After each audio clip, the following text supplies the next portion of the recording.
wareegtada adduunyada waaqiftimaba wareegtada adduunyada waaqiftimaba waxa aadan filaaniyo wacdaraad ku aragtaa cimilada adduunyadu maalin kasta waa kala cayn isku mid maahan shalay waxaan isku baranay si kalgacayl walaaltinimo ah waxaa ka wada hadalnay inaan bilowno xiriir jacayl waxaan diyaar u noqday anigoo indha xiran inaan maro waddo walba ay halis tahay si aan ugu guulaysto jacaylkayga daacadnimadu xaggaaga wax culays ah uma saarin xiriirkeena aniga har iyo haweenba jeclaa inuusan haasaaweena marna joogsan jacaylkeena waxaad ka dhigtay dheel iyo kaftan waxyaabo aan habboonayn waad ogtahay sida quruxda badan qalbigayga kugu hadiyeeyey waxaad ka faa'iidaystay doonistaan adiga ku doonayay wakhtigaad iga lumisay waxaa jira dhowr balmood been aad ii dhigtay inaan kulanno always taleefankaaga xaggayga wuxuu ka ahaa mashquul howlahaaga markaad soo dhammaysta ayaad isoo wici jirtay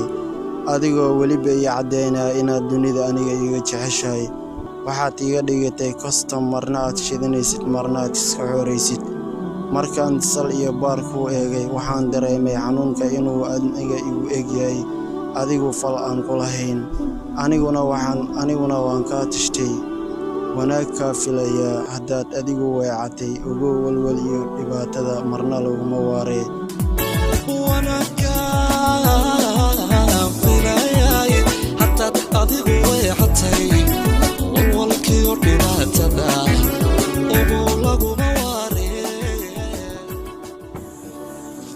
shalay aniga ku rabay wakhtiga iga lumisay waan kaa reestay maanta adiga ii baaqaya laakiin aniga boholyo caashiq oo beenah kuuma beerayo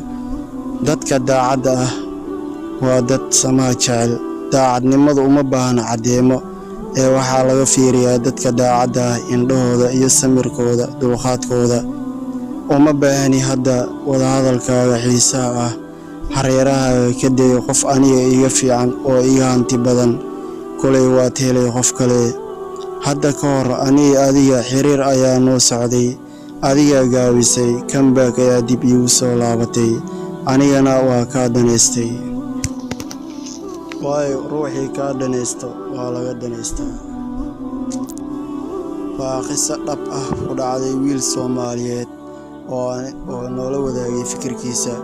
adiguna waad noola wadaagi kartaa fikirkaaga hadday kugu dhacday qiso jacayl sidoo kale waxaad noola socon kartiin social media cali kaaka facebook kale luqmaan layrkiis barteena youtube-ka cali kaaka sidoo kale luqmaan love lambarada shaashada kaa muuqda waa noola soo xiriiri kartiin idinkoo noola wadaagaya fikirkiina waa hadda fikir aad hayso mahadsanidin please subscribe noo saara si aad oola socotiin geeraare xiise lah sidoo kale soo jiidasho daadis